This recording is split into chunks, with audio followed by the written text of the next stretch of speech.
नमस्कार साथियों, मैं विजय सैनी आपको अपने YouTube चैनल अंकुरम एकेडमी पर आपका स्वागत करता हूं। साथियों, हम लोग पढ़ रहे थे रेशियो और रेशियो की 2 क्लास को हमने कंप्लीट कर रखा है। बेटा आज रेशियो की तीसरी क्लास है और उस रेशियो की तीसरी क्लास में हम पढ़ेंगे प्रोपोर्शन को। प्रोपोर्शन मीन्स समानुपात को पढ़ेंगे और कुछ ऐसे भी क्वेश्चन का अध्ययन करेंगे जो समानुपात पर बेस्ड होंगे। तो उन क्वेश्चंस को देखो। सबसे पहले तो हम लोग जानते क्या हैं, इस बात को पहचान कर लेते हैं कि समानुपात का अर्थ क्या होता है, समानुपात किसके कहते हैं। तो बेटा ध्यान से देखिएगा, अगर हमारे पास कोई नंबर हैं या 2 भिन्ने हैं या 2 संख्याएं हैं, कुछ ऐसी हैं, इसे मैं अपने मन से लिख देता हूँ कुछ। जैसे एक संख्या है 3/5 बराबर 9/15। अगर हमारे पास संख्याएं इस प्रकार से लिखी गई हैं तो बेटा इसमें से एक रिलेशन मुझे देखने को मिलता है, क्या कि अगर इन दोनों संख्याओं का अनुपात आपस में सेम है, इसका अनुपात 3:5 है, और अगर आप इसको भी डिवाइड करेंगे 3 से तो 3 3 9, 3 5 15 और इसका भी रेशियो 3:5 आ जाता है। तो बेटा हम ये बात कह सकते हैं कि 3 और 5, 3/5 और 9/15 एक दूसरे के समानुपाती हैं, या 3/5 और 9/15 एक दूसरे से समानुपात पर हैं। तो समानुपात पर होता है क्या, जैसे और भी मैं इसका समानुपात लिखूं तो बेटा 6/10, 6/10 भी इसका समानुपात है, क्योंकि इसका भी रेशियो इसी के बराबर आएगा। और भी अगर मुझसे लिखने के लिए कहा जाए कि क्या और भी कोई संख्या है, तो बेटा 12/20 ये भी एक ऐसा संख्या, एक नंबर है, ऐसी भिन्न है जो बेटा इस संख्या से इस संख्या से इस संख्या से और समानुपात पर है। तो संख्याएं समानुपात कब मानी जाती हैं, जब बेटा पहली फ्रैक्शन आपके पास थी, आपके पास दूसरी फ्रैक्शन थी और दोनों ही फ्रैक्शन का आपने रेशियो निकाला और दोनों फ्रैक्शन का जब रेशियो ज्ञान किया, आपको ये पता चला, इस बात का ज्ञान हुआ कि दोनों ही फ्रैक्शन का जो रेशियो है वो आपस में इक्वल है। जैसे मैं अगर इसके पीछे की कुछ नंबर को मिटा भी दूं, आपको ये 2 फ्रैक्शन मिलती हैं। अगर इन दोनों का रेशियो निकालने जाओगे तो 2 से काटेंगे 3 बार में, 2 से काटेंगे 5 बार में, 3/5 आ जाएगा। इसको बेटा डिवाइड करोगे 4 से तो 4 से 4 3 12, 4 5 20। देखो दोनों ही फ्रैक्शन का रेशियो आपस में कैसा आ रहा है, सेम। तो जब 2 फ्रैक्शन का रेशियो आपस में सेम आए तो बेटा हम ये कह सकते हैं पहली वाली भिन्न और दूसरी वाली भिन्न एक दूसरे के साथ समानुपात पर है। और बेटा देखो एक चीज़ और बता, जैसे हमने इस बात को लिखा, क्या लिखा था, अभी हमने लिखा था 6/10 और बेटा साथ में हमने लिखा था एक और 12/20 और हमने कहा था ये संख्या और ये संख्या एक दूसरे के साथ समानुपात पर। तो समानुपात पर बेटा इसको ऐसे भी लिख सकते हैं 6:10 और फिर बेटा ये समानुपात है, प्रोपोर्शन, ये अनुपात है, इन दोनों के बीच में ये साइन जो लगा है वो अनुपात का है, ये समानुपात का है। और समानुपात के बाद बेटा हम लिख सकते हैं 12/20। ये रेशियो का लिखने का तरीका ये रिप्रेजेंट करता है, जिस प्रकार 6 से 12 संबंधित था, इसी प्रकार ये नंबर, इस पहला नंबर तीसरे वाले से संबंधित है और बेटा दूसरा वाला नंबर जो है वो चौथे नंबर से संबंधित है। एक चीज़ को और बेटा जानेंगे इसी क्रम में कि जब आपके पास 4 संख्याएं दी गई हैं तो बेटा हमारे पास अनुपात समानुपात के क्वेश्चन कौन कौन से आते हैं, और जब 3 संख्याओं पर समानुपात के क्वेश्चन आते हैं तो कौन कौन से आते हैं। देखिएगा बेटा, आप समानुपात को पहचान चुके हैं कि 2 फ्रैक्शन और दोनों ही फ्रैक्शन का अगर बेटा रेशियो जो है वो सेम आता है, हम कह सकते हैं कि दोनों ही फ्रैक्शन समानुपात पर है। फिर हमने सीखा कि समानुपात पर संख्याओं को लिखें कैसे। जैसे मैं मान लेता हूँ पहला बेटा हम लिखेंगे 4 संख्याओं पर आने वाले क्वेश्चन, 4 संख्याओं पर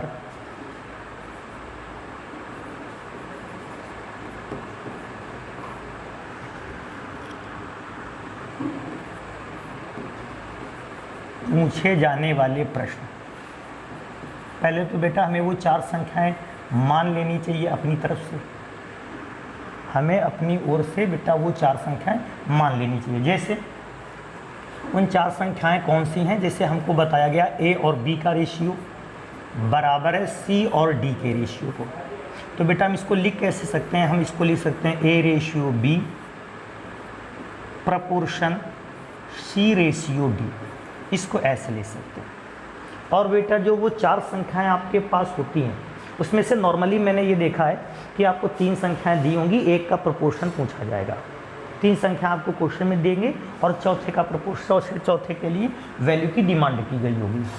याद क्या रखेंगे आप? ये जो पहली संख्या आपके पास है इसको बेटा फर्स्ट प्रोपोर्शन कहते हैं या प्रथम अनुपाती कहते हैं। प्रथम अनुपाती भी बेटा बोल सकते हो और इसको फर्स्ट प्रोपोर्शन भी बोलते हैं। बेटा यहाँ जो बी लिखा है इसको द्वितीय अनुपाती, द्वितीय अनुपाती भी कहते हैं और बेटा इसको सेकंड प्रोपोर्शन भी कहते हैं। ये जो बेटा आपके सामने सी लिखा हुआ है इसको बेटा तृतीय अनुपाती भी कहते हैं या बेटा इसी को थर्ड प्रोपोर्शन कहते हैं। इन सारी बातों को बेटा बेसिकली समझ लीजिए। शुरुआत का 5 से 10 मिनट आपका ऐसा लूँगा मैं जिसमें चीज़ों को सीखेंगे, समझेंगे और इसके बाद क्वेश्चन को सॉल्व करेंगे। और बेटा ये जो डी आपके सामने लिखा है इसको चतुर्थ अनुपाती कहते हैं, चतुर्थ अनुपाती। और बेटा इस बार क्वेश्चन कैसे होंगे? हमारे पास क्वेश्चन ऐसे होंगे कि आपको इन 4 संख्याओं में से कोई 3 संख्याएं दी गई होंगी और 3 संख्याएं देने के बाद आपसे किसी एक संख्या को, चौथी संख्या को पूछेगा। ध्यान क्या रखना है? अगर आपको लास्ट की 3 संख्याएं दी जाएं और पूछा जाए प्रथम अनुपाती क्या होगा, तो बेटा जो अनुपाती आपसे पूछा जाए उसके स्थान पर बेटा आपको x मान लेना है। फिर से याद रखिएगा, आपको 4 संख्याओं में से 3 संख्याएं दी जाएंगी और उन 3 संख्याओं में जो भी आपको अनुपाती मांगा जाएगा, प्रथम अनुपाती, द्वितीय अनुपाती, तृतीय अनुपाती या चतुर्थ अनुपाती, आपको उसके स्थान पर x एज्यूम कर लेना है और उसके स्थान पर x एज्यूम कर लेने से आपका क्वेश्चन आसानी से सॉल्व हो जाएगा। x एज्यूम करेंगे और फिर हम इन्हीं चारों संख्याओं को इस फॉर्मेट में लिखेंगे। इसमें से जब प्रथम अनुपाती कहेगा तो a की जगह पर x रखेंगे और x की वैल्यू निकालेंगे। हालांकि इनके डायरेक्ट फॉर्मूले भी होते हैं, बच्चे रट लेते हैं इन फॉर्मूलों को और फिर उनसे लगाते हैं। लेकिन बेटा अभी क्या है कि बहुत सारी चीज़ों में आप क्या क्या चीज़ें रटेंगे, रटने पर आएंगे तो सारी चीज़ें फिर रटते ही रहेंगे ना। तो हम लोग कंसेप्ट को सीखेंगे, फॉर्मूला रटने से अभी कुछ नहीं होने वाला है, क्योंकि बहुत सारे फॉर्मूले ऐसे मिलेंगे भी शायद आपको उनको रटना पड़े, तो अपने दिमाग का वो हिस्सा जो है रटने वाला वो उन फार्मूले के लिए छोड़ दीजिए। इसको तो समझ के हम लोग सॉल्व करेंगे। जैसे अगर बेटा हमको प्रथम अनुपाती पूछता है, अगर हमसे फर्स्ट प्रोपोर्शन पूछता है कि फर्स्ट प्रोपोर्शन क्या होता है, फर्स्ट प्रोपोर्शन क्या होता है, तो बेटा फर्स्ट प्रोपोर्शन में हम क्या मानेंगे? x रेशियो b फिर c रेशियो d। तो बेटा इनका रिलेशन क्या होगा? अगर इस फॉर्मेट में लिखकर तो रिलेशन हो जाएगा x upon b is equal to c upon d, या x की वैल्यू अगर यहीं से बेटा हम निकालने की कोशिश करें तो x बराबर बेटा आ जाएगा bc अपॉन d। तो फर्स्ट प्रोपोर्शन का फॉर्मूला आ गया x बराबर bc अपॉन d। अब बच्चे फॉर्मूले ऐसे भी रख लेते हैं कि x is equal to bc upon d for first proportion. Second proportion कहता है बेटा, अगर कभी हमसे, मैं लिख दूंगा लेकिन आप इसको याद मत करिए, याद कर लो, रटने मत जाइए। अगर आपसे सेकेंड प्रोपोर्शन के विषय में पूछ ले तो सेकेंड प्रोपोर्शन में क्या होगा? a की जगह पर a रखेंगे, b की जगह पर बेटा x रख लेंगे, फिर c की जगह पर बेटा c और लास्ट में d। केवल उस जगह पर अगर आपको x रखना है जिस जगह पर जो अनुपाती डिमांड में है। प्रथम अनुपाती डिमांड में था तो पहले की जगह x, द्वितीय अनुपाती सेकेंड प्रोपोर्शन की डिमांड है तो दूसरी जगह पर x, तृतीय अनुपाती होगा तो तीसरी जगह x और चतुर्थ अनुपाती पूछेगा तो लास्ट की जगह पर। यहाँ रेशियो का संबंध निकालोगे तो a by X is equal to C upon D. बेटा x उधर भेज देंगे तो x इज इक्वल टू, चलो यहाँ या क्रॉस मल्टीप्लाई भी करवा सकते हैं आप। बेटा देखो a का गुणा d से होगा तो ad।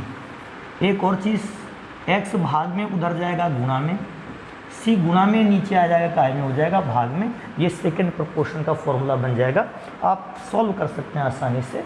थर्ड प्रोपोर्शन पर क्वेश्चन आएगा, अगर थर्ड प्रोपोर्शन पर क्वेश्चन आएगा तो बेटा थर्ड प्रोपोर्शन पर क्वेश्चन आएगा तो हम फिर से वे लिखेंगे संख्याएं a रेशियो b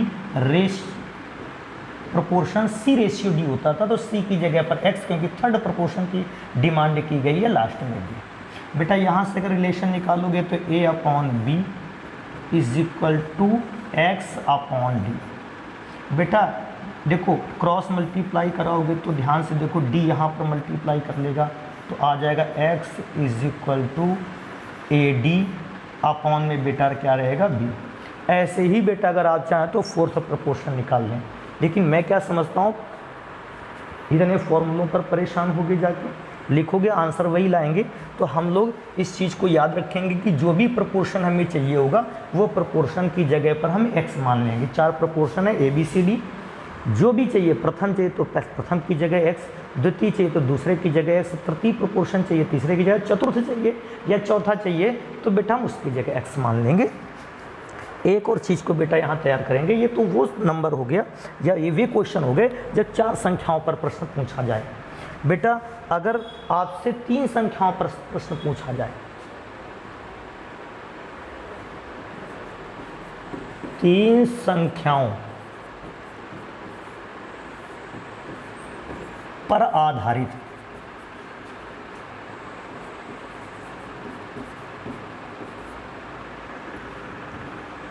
तीन संख्याओं पर बेटा आधारित क्वेश्चंस को हम देखेंगे, आधारित प्रश्न।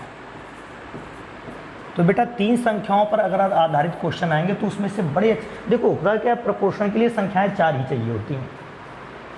आपके पास 3 संख्या अगर है तो चौथी अपने मन से इंक्लूड करनी पड़ेगी। देखो अभी भी इस बात को अच्छे से समझ लो, प्रोपोर्शन में होता क्या था, A रेशियो B, फिर समानुपात होता था, फिर C रेशियो D होता था।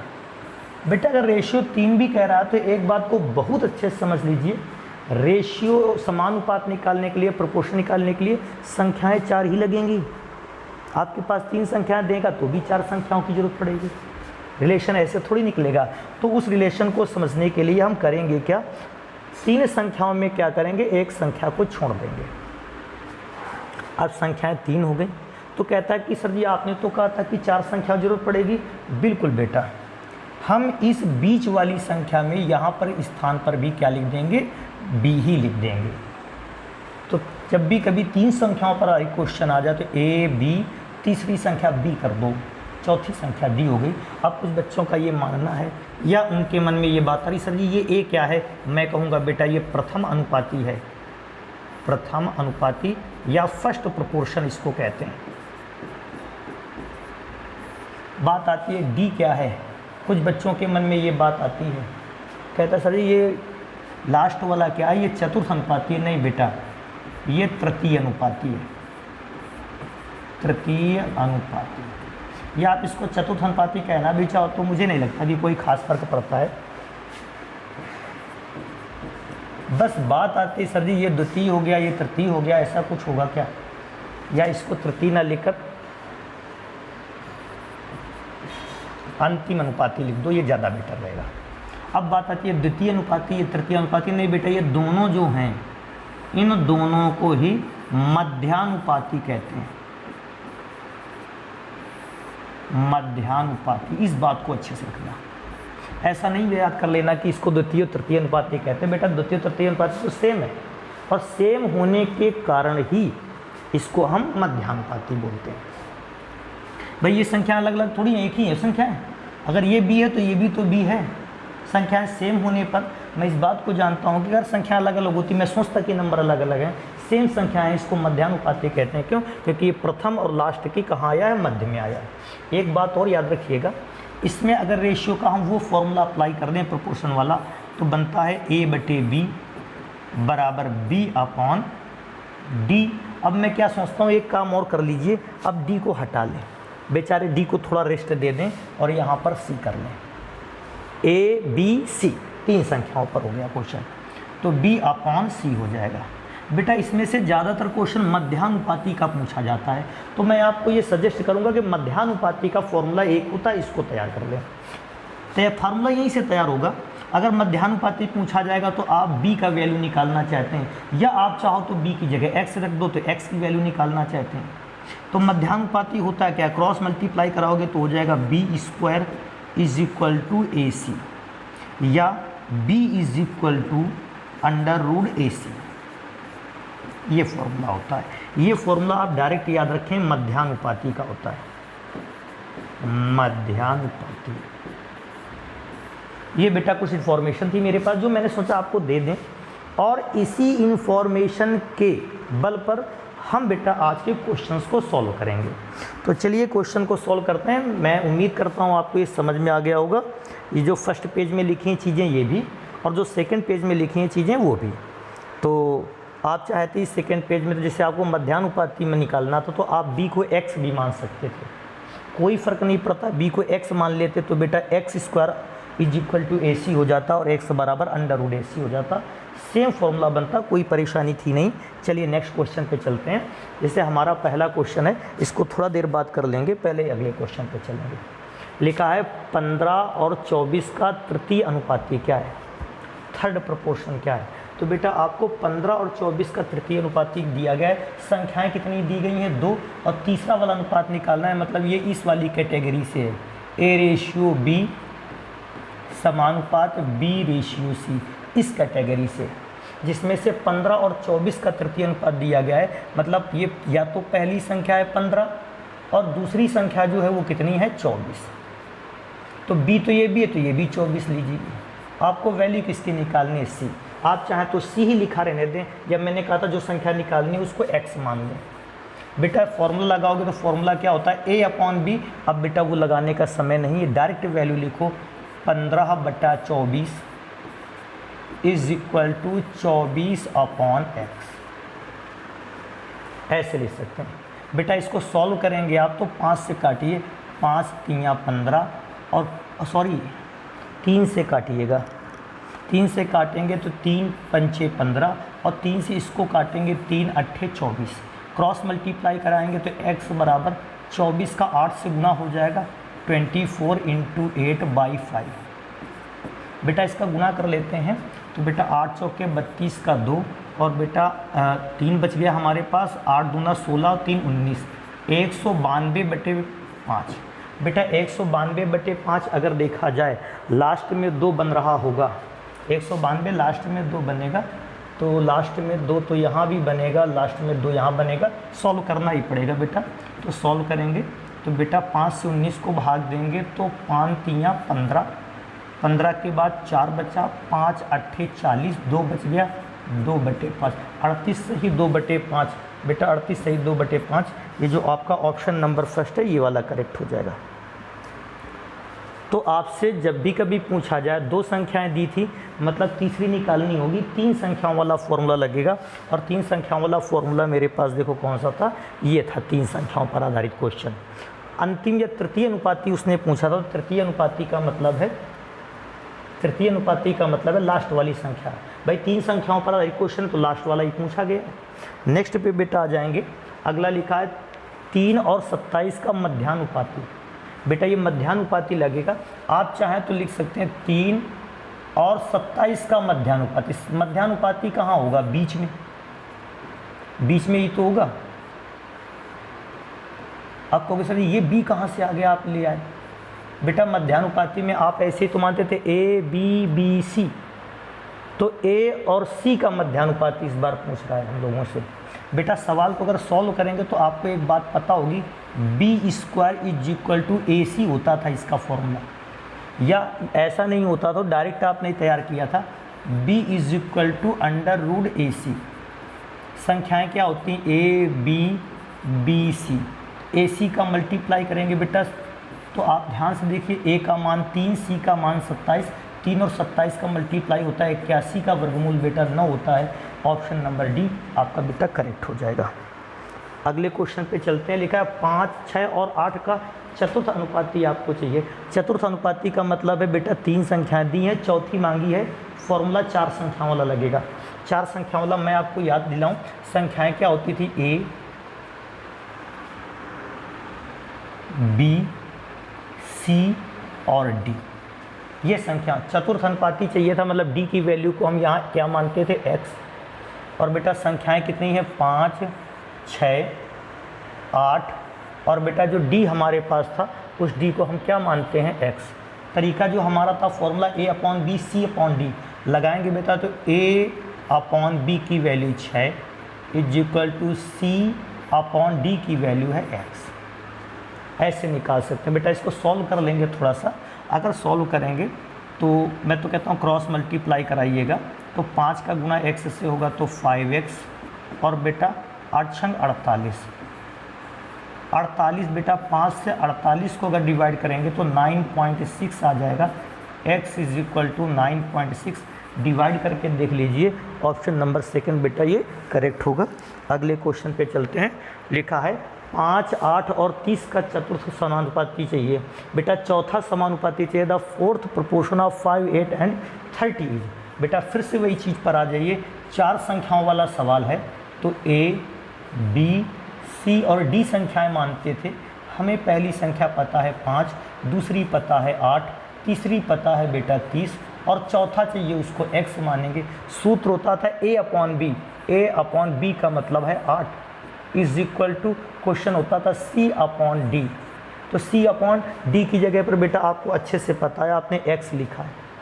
c की वैल्यू भी आपने 30 है, देखो c की वैल्यू 30 है, तो c की जगह c की वैल्यू 30 लिख लेते हैं, और d की वैल्यू है बेटा x। अब देखो कभी कभी होता क्या है कि आप इसको कैलकुलेट करते हैं, गुना करते हैं, भाग करते हैं और फिर आंसर निकालते हैं, और कभी कभी आप अपने दिमाग का भरपूर प्रयोग करते हैं और बेटा तुरंत आंसर निकाल लेते हैं। कैसे निकालेंगे, देखो 5 का ये ऊपर से ऊपर का संबंध कितना गुना है, 5 का 6 गुना है। अगर ऊपर वाली संख्या 6 गुना है तो बेटा नीचे वाली संख्या भी 6 गुना ही होगी। देखो एक बात और बताओ, संबंध चेक कर लेना, ऊपर वाले का ऊपर वाले से संबंध भी हो सकता है, नीचे वाले का नीचे संबंध होता है, अपने ऊपर और नीचे वाले का अपने ऊपर और नीचे वाले का संबंध भी होता है। क्योंकि मुझे साफ संबंध दिख रहा है 6 गुना है, तो बेटा ये भी 6 गुना होगा, और 8 का 6 गुना बेटा कितना होता है, 48। आपका आंसर 48 हो जाएगा। आपको ज़्यादा हल करने की ज़रूरत ही नहीं थी वहाँ। नेक्स्ट पे चलेंगे बेटा, फिर से चतुर्थानुपाती है, मतलब ये बेटा a की वैल्यू है, ये b की वैल्यू है, ये c की वैल्यू है, d की वैल्यू अर्थात d को x मान लेना है, सॉल्व कर लेना, ये आप कर सकते हैं। नेक्स्ट पे आ जाएंगे बेटा, फिर से चतुर्थानुपाती का है, आप इसको भी बेटा क्वेश्चन को सॉल्व कर दिएगा। और मैं तो कहता हूँ कभी कभी क्या होता है कि संख्याएं बहुत ही आसानी से आ जाती हैं। देखो 18 का 2 गुना कितना है, 36, 18 का 2 गुना 36 है। संबंध अगर देखा जाए, फॉर्मूले की भी जरूरत नहीं है। 18 का 2 गुना 36 हो तो फिर बेटा चतुर्थ अनुपात की तो 52 का 2 गुना चाहिए, तो 52 का 2 गुना 104। सीधे ऑप्शन टिक कर सकते हैं बिना समय लगाए। नेक्स्ट पे चलेंगे। हाँ, इसका तृतीय अनुपाती चाहिए, इसको थोड़ा सा सॉल्व करेंगे। देखो तृतीय अनुपाती का मतलब है 3 संख्याओं पर आधारित क्वेश्चन है, 2 दी गई हैं, लास्ट निकालनी है आपको। तो 3 संख्याओं पर आधारित जो रेशियो होता था वो क्या होता था, ए बी बी सी। आप मत लिखो, इसको कोई ज़रूरत नहीं है, वो तो मैं समझा रहा हूँ आपको, इसलिए लिख रहा हूँ। बेटा तृतीय अनुपाती चाहिए, मतलब तीसरा वाला चाहिए, तीसरा का मतलब सी चाहिए। मतलब पहला क्या दिया गया है 42 और दूसरा क्या दिया गया है 63, तो बेटा ये भी तो 63 ही होगा, रेशियो सी। उस सी की वैल्यू आपको चाहिए बेटा, तो मैं क्या कहूँगा कि 42/63 इज इक्वल टू 63 अपॉन सी। सी की वैल्यू बेटा निकालनी, इसको ऐसे काट लेते हैं, 7 से काट लेते हैं, 7 छंग 42, 7 9 63। बेटा 3 से काटोगे तो 3 दूना 6 और 3 3 9। बेटा इसको सॉल्व करोगे तो 2 का गुना सी पे हो जाएगा, 2c इज इक्वल टू 63 तिरका 3 तिरका 9, 6 3 18, 189। बेटा 2 से काटोगे 189 का 2 9 18, 1 बच गया, 2 चौके 8, 2 पंचे 10, 94.5 95 दूना 190, 94.5। बेटा सी ऑप्शन करेक्ट हो गया। आप ऐसे सॉल्व कर लीजिए जल्दी से। नेक्स्ट पे चलेंगे। बेटा इसका तृतीय अनुपाती दिया, सेम क्वेश्चन है जैसा कि हम लोगों ने ये वाला लगाया है। इसका भी थर्ड प्रोपोर्शन चाहिए था, आपने किया। इसका भी थर्ड प्रोपोर्शन चाहिए था, आप बेटा थर्ड प्रोपोर्शन इसका करिएगा। नेक्स्ट पे चलते हैं। तो ये आपके लिए क्वेश्चन दे दिया गया है। अगले क्वेश्चन पे आते हैं। लिखा है 144 और 225 के बीच का मध्यानुपाती। मैंने कहा था कि बीच का मध्यानुपाती कहते इसको जरूर तैयार कर लेना। बेटा मध्यानुपाती होता था b बराबर √AC। इसका तो मैंने कहा था इसका फॉर्मूला डायरेक्ट तैयार कर लें, बाकी करना तैयार करें, इसका कर लें। बेटा इसको तैयार करोगे तो √ बेटा a और c क्या है, ये a है ये c है। a की वैल्यू है 144 और c की वैल्यू है बेटा 225। डायरेक्ट बड़ी आसानी से आंसर निकल आएगा। 144 का वर्गमूल 12, 225 का वर्गमूल 15 और 15 12 हम होता है 180। तो कहीं 180 आ जाएगा, वो ऑप्शन करेक्ट है बेटा। नेक्स्ट पे चलेंगे। हाँ अब थोड़े से क्वेश्चन ठीक ठाक आने लगे हैं। अब देखो थोड़ा सा और है ये आगे, इसको देखेंगे। लिखा है इसका और इसका मध्य अनुपात। फिर आप इसका और इसका मध्य अनुपात निकालोगे। देखिए सॉरी, मध्य अनुपात नहीं निकालना है, मध्य अनुपात तो इनका निकालना है, उसका थर्ड प्रोपोर्शन निकालना है। और फिर जो भी आंसर आएंगे दोनों के, उसका अंतर डिफरेंस निकालिए। कह रहा है what is the difference in the mean proportion between 1.8 and 3.2। 1.8 and 3.2 का मीन प्रोपोर्शन निकालना है and third proportion of 5 and 3। 5 and 3 का थर्ड प्रोपोर्शन निकालना है और उसके बीच का क्या निकालना है, डिफरेंस आपको कैलकुलेट करना है। तो पहला काम है 1.8 और 3.2 का मीन प्रोपोर्शन निकालना है। बेटा इसका मीन प्रोपोर्शन निकालोगे तो फॉर्मूला होता है b = √AC। बेटा सॉल्व करोगे, √a की वैल्यू है 1.8 और बेटा c की वैल्यू है 3.2। देखो होता क्या है, कभी कभी आपको अपने मन से कुछ चीज़ें समझनी होती हैं। सवाल में क्या है ना, सब जनरली अगर आप कैलकुलेशन करते जाओगे तो फिर तो बनने वाला ही नहीं। कुछ बातें अपने हिसाब से भी समझनी होती हैं। कैसे समझनी होती हैं, देखो हम यहीं से इसको कैलकुलेट करते हैं। बेटा 18 का वर्गमूल ना तो निकल पाएगा ना तो 32 का, ऐसे तो हम एक काम करेंगे, आप 18 में 2 का भाग गुणा कर दो। 18 में 2 का गुणा करोगे तो बेटा हो जाएगा ये 3.6। अगर 18 में 2 का गुणा किया तो 32 में फिर 2 का भाग दे दो तो बेटा ये होगा 1.6। अब आप निकाल लीजिए 36 का वर्गमूल 6, 16 का वर्गमूल 4। अब बेटा देखो एक अंक में दशमलव यहाँ बन रहा था, एक अंक में यहाँ, लेकिन ध्यान रखिएगा इस बात को कि जब √ के अंदर 2 अंक के बाद दशमलव हो तो आप 1 अंक के बाद लगाओगे आंसर में। 4 अंक के बाद होगा तो 2 अंक में, 6 अंक के बाद होगा तो 3 अंक में, 8 अंक के बाद होगा तो 4 अंक में। तो 6 चौके 24 आ जाएगा। तो बेटा 6 चौके 24 आ जाएगा 2.4। ये इसका मीन प्रोपोर्शन आ गया। अब बेटा हमें इसका थर्ड प्रोपोर्शन चाहिए, मतलब ये पहली संख्या है, ये दूसरी संख्या है। थर्ड प्रोपोर्शन क्या होता था, थर्ड प्रोपोर्शन मतलब 2 संख्याएं दी, ये तीसरा निकालना है। तो ये यहाँ का क्वेश्चन BC, इसमें से पहली और दूसरी संख्या दी गई है, ये 5 दी गई है, ये 3 दी गई है, तो ये भी 3 होगी, ये निकालनी है आपको। बेटा लगाएंगे तो 5/3 = 3/x। बेटा करोगे गुना तो बेटा 5 का गुना x से होगा, क्रॉस मल्टीप्लाई, और 3 × 3 = 9 हो जाएगा। बेटा 5 का भाग 9 पर अगर दोगे बेटा ये 1.8 आएगा। आपसे ये नहीं कहा, आपसे कहा है कि दोनों का अंतर ज्ञात करो। आपने यहाँ तृतीय अनुपाती निकाला, यहाँ आपने मध्यानुपाती निकाला, दोनों का डिफरेंस चाहिए था, मतलब में 2.4 और 1.8 का डिफरेंस चाहिए। तो 14 में 8 गया बेटा 6 आता है, और बेटा यहाँ पर 1 में 1 गया तो 0.6 केवल आ जाएगा, क्या 0.6, ये मध्यानुपाती निकल आएगा। तो आई होप समझ गए होगे इस टाइप के क्वेश्चंस को। नेक्स्ट क्वेश्चन पे चलेंगे। अब देखो बेटा थोड़ा सा ध्यान देने वाली बात है। Find the ratio between fourth proportion of 12, 16, 6। बेटा हमें 12, 16 और 6 का जो है फोर्थ प्रोपोर्शन चाहिए एंड 4 और 6 का थर्ड प्रोपोर्शन चाहिए। तो हम फिर से क्वेश्चंस को वैसे ही सॉल्व करेंगे।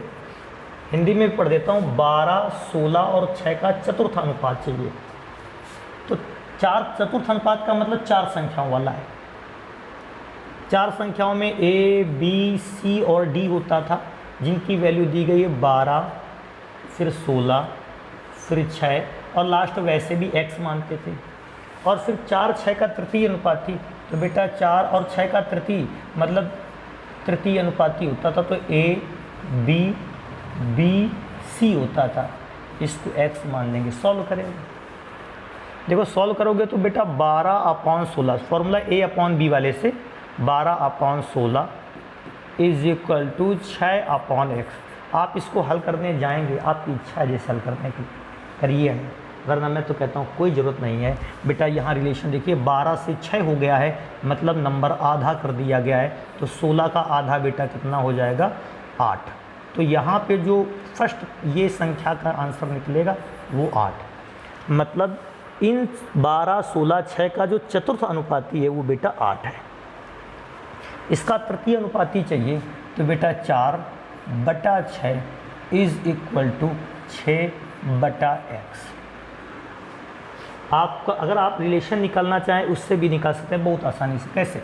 देखो सामने से भी निकाला जा सकता है, अपने से भी निकाला जा सकता है। कैसे? 4 का बेटा 1.5 गुना 6 होता है, तो बेटा 6 का 1.5 गुना कितना होगा, 9। आपको सॉल्व भी नहीं करना पड़ रहा, आसानी से आप 1.5 गुने का रिलेशन देख पा रहे हैं। फिर कह रहा है के मध्य अनुपात ज्ञात कीजिए। ये तृतीय अनुपाती, ये चतुर्थ अनुपाती, इनके बीच का रेशियो निकालना है। तो बेटा रेशियो क्या हो जाएगा, इसका 8 और बेटा इसका रेशियो हो जाएगा 9। काम खत्म है, क्वेश्चन आपका सॉल्व हो गया, डी ऑप्शन करेक्ट है। ऐसे आप लगाओगे। नेक्स्ट क्वेश्चन पे चलेंगे। देखो तकरीबन 1.8 मेरे ख्याल से ये हो चुका है क्वेश्चन, तो आप इसको मत करिए, ये क्वेश्चन हो चुका है और मेरे ख्याल से इसका आंसर 0.6 आया था, दोबारा से आ गया, कोई बात नहीं। अच्छा, अब इसके बाद हमसे कह रहा difference between mean proportion of 9 and 16। हमें 9 एंड 16 का मीन प्रोपोर्शन चाहिए, 4 एंड 9 का मीन प्रोपोर्शन चाहिए और फिर दोनों का बेटा डिफरेंस चाहिए। तो हम दोनों को अलग लिख लेंगे। एक जगह 9 और 16 की बात हो रही, मीन प्रोपोर्शन चाहिए क्या 9 और 16 का, डायरेक्ट बेटा मैं यही करके दिखा देता हूँ। वैसे तो बड़ा आसान है, बिना पेन उठाए किया जा सकता है। बेटा मीन प्रोपोर्शन होता है अंडर रूट और दोनों संख्याओं का गुणा। 16 9 144 का मीन प्रोपोर्शन 12 होता है। 4 9 36, 36 का बेटा अंडर रूट निकालोगे 6 होता है। 12 में 6 घटाओगे 6 करेक्ट हो जाएगा। बिना पेन की जरूरत है ही नहीं, लेकिन करना भी चाहो तो देखो किसका किसका निकालना है। 9 और 16 पहले चलो मैं ले लेता हूँ। 9 और 16 का मीन प्रोपोर्शन डायरेक्ट फॉर्मूला याद रखिए, b is equal to under root AC होता है। a है 9, c है 16। 144 होगा, 144 का 12। दूसरा क्या दिया है 4 और 9 का। बेटा इनका निकालोगे तो इनका भी मीन प्रोपोर्शन b डैश कर लो, दोनों संख्याओं का गुणा होता है अंडर रूट AC। 4 × 9 होता है बेटा 36। तो अगर आप 4 × 9 चलो लिख लेते हैं, 36 का वर्गमूल 6। बेटा आपको 12 और 6 नेबल की इनका डिफरेंस चाहिए, तो 12 और 6 का डिफरेंस बेटा 6 का होता है। अब आप करेक्ट कर सकते हो। इस प्रकार से क्वेश्चन पे आ जाएंगे बेटा हम लोग। अगले क्वेश्चन, हाँ बेटा ये क्वेश्चन देखो अच्छे क्वेश्चन में से एक है, इसको भी हम लोग ध्यान से देखेंगे। लिखा है 1/72, फिर दूसरी संख्या बेटा लिखिए 1/168 और फिर बेटा लिखा है 1/150। इसके बाद बेटा क्वेश्चन मार्क है, लास्ट में क्वेश्चन मार्क कर दिया गया है। तो देखो क्वेश्चन मार्क का भी अपना अर्थ है, मतलब आपको 3 संख्याएं देंगे, चतुर्थ अनुपाती चाहिए। तो अगर ये A, B, C और D होता तो आपको D की वैल्यू चाहिए। बेटा होगा क्या, A/B is equal to C/D। आप सभी जानते हैं A की वैल्यू क्या है 1/72 अपॉन B की वैल्यू क्या है 1/72,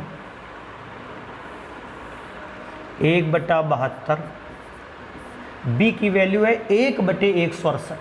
तो अगर आप चाहें तो एक काम कर सकते हैं,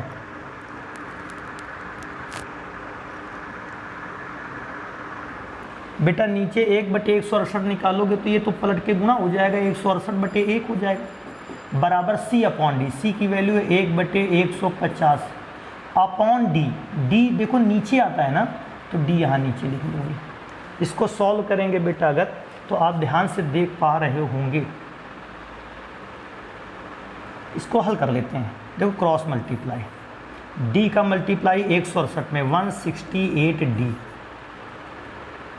और साथ में बेटा मल्टीप्लाई है, या ऐसा कर लो, मैं तो कहता इसको काट लो यहीं से, पहले 4 से काटो बेटा। इसको 4 से डिवाइड करोगे 18 चौके 72, इसको 4 से डिवाइड करोगे 4 चौके 16, 4 दूना 8। फिर बेटा इसको 2 से काटो, 2 नवैया 18, 2 से काटोगे 21 दूनी 42। अब बेटा आपके पास ऊपर बच रहा है 21/9 is equal to 1/150 into D. बेटा इसको एक काम कर लो, डी इधर भेज दोगे तो डी इज इक्वल टू बेटा 1/150 था ही पहले से, 9 भाग में है तो इधर आ जाएगा गुणा में, और जो 21 गुणा में है तो नीचे आ जाएगा भाग में।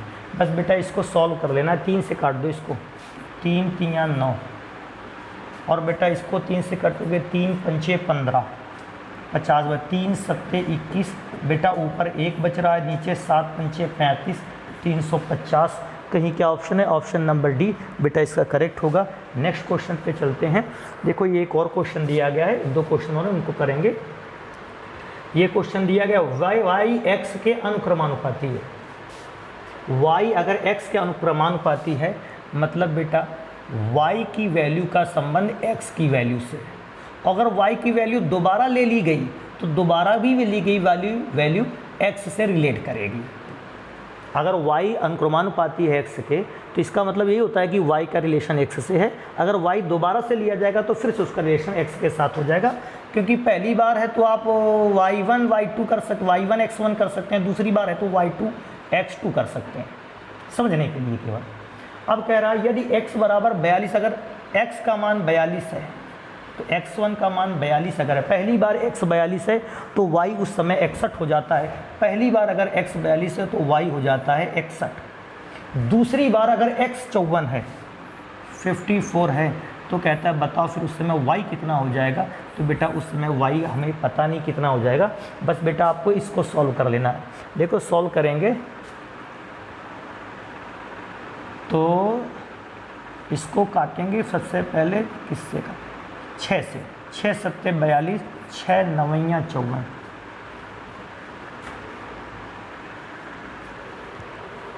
और इसको कैसे सॉल्व करेंगे, हमारे पास आएगा, देखो क्रॉस मल्टीप्लाई कर लो, 7 का y2 से तो 7y2 इज इक्वल टू 61 का 9 गुना करना है, तो 6 का 6 9 54, 60 का बेटा 9 गुना होता है 540, और 1 का 9 गुना होता है तो 549।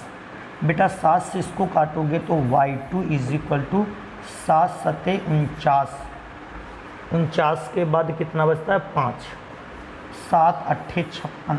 बेटा उसने कहा है कि पूर्णांक के फॉर्म में आपको आंसर देना है, तो बेटा 78 आ रहा है, ऑप्शन नंबर बेटा बी करेक्ट है। नेक्स्ट पे चलेंगे। अच्छा ये नेक्स्ट पर दूसरी कैटेगरी का क्वेश्चन है, तो इसको अगली क्लास पे रखेंगे। एक क्वेश्चन हमने सेकंड नंबर यहाँ पर छोड़ा था, उसको देखें। हमारा क्वेश्चन बेटा अगला नंबर है 12 और 18 और 6 का चतुर्थ अनुपात। तो मेरा बेटा 12, 18 और 6 का चतुर्थ अनुपात चाहिए। मतलब अगर 4 संख्याएं ABCD होती हैं तो पहली है 12, फिर 18 है, फिर 6 और ये x चाहिए। ऐसे भी निकाल सकते हो, बड़ा आसान है। देखो 12 का 1.5 गुना होता है 18, तो बेटा 6 का 1.5 गुना कितना हो जाएगा 9। यहाँ से डायरेक्ट निकाल सकते हो। कहते सर ये वाली बात हमको कम समझ में आया करती है, तो एक और, पहले का तीसरे से, दूसरे का चौथे से निकाल सकते हो संबंध।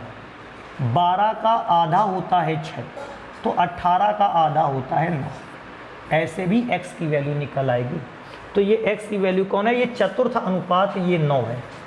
कह रहा है k और 6 के तृतीय अनुपात के बराबर है। बेटा k और 6 का तृतीय अनुपात चाहिए, मतलब 3 संख्याओं का क्वेश्चन है। तो पहली संख्या होती थी a, फिर b, फिर b, c, तृतीय अनुपात मतलब c निकालना है। तो a की वैल्यू हो गई k और b की वैल्यू हो गई 6। बेटा यहाँ फॉर्मूला अगर आप लगाने जाएंगे तो तो बेटा लगाइए फॉर्मूला, देखो क्या हो जाएगा, k/6 is equal to 6/x। बेटा ये ऐसा बोल रहा है 12, 18, 6 का चतुर्थ अनुपात k और 6 के तृतीय अनुपात के बराबर है। k और 6 के तृतीय अनुपात के बराबर है।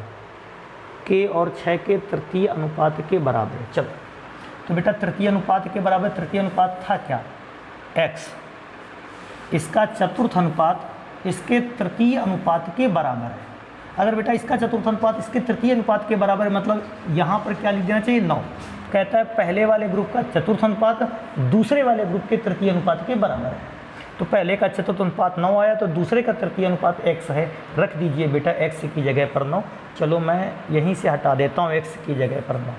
बेटा आंसर कैसे आएगा, बेटा क्रॉस मल्टीप्लाई कर लीजिएगा, 9 का गुणा k से हो जाएगा और बेटा 6 का गुणा 6 से होगा तो 36, 9 चौके 36। बेटा आंसर आपका कितना हो जाएगा, 4। ये हो जाएंगे। तो बेटा ये आपके एग्ज़ाम में आने वाले वे क्वेश्चन जो प्रोपोर्शन पर आधारित हैं। हालांकि प्रोपोर्शन में एक टाइप और है हमारे पास, लेकिन हम उसको अगली क्लास पे कंप्लीट करेंगे। कैसे क्वेश्चन आते हैं थोड़ा सा मैं दिखा देता हूँ क्वेश्चन। जैसे ये क्वेश्चन कि 54, 49, 22 और 21 में प्रत्येक संख्या में x को घटाने पर प्राप्त संख्या समानुपात में आ जाती है। मतलब कुछ संख्याएं हैं, अगर उनमें किसी संख्या को घटा देते हैं, x को घटा देते हैं, तो इसके बाद वे संख्याएं समानुपात में आ जाती हैं। या ऐसे भी कह सकता है कि अगर उनमें कुछ जोड़ दिया जाए तो संख्याएं समानुपात में आती हैं। तो बताइए x का मान क्या है, या उसी को थोड़ा सा बढ़ाकर 8x - 25 और 7x - 26 की वैल्यू बेटा आपसे पूछ ली जाती है। तो आई होप आज की क्लास आपको अच्छी लगी हो, आपको चीज़ें समझ में आई हों। नेक्स्ट क्लास में बेटा हम लोग इस टाइप के क्वेश्चन को पढ़ेंगे। तो आज की क्लास पर बेटा इतना ही रख लेते हैं। धन्यवाद।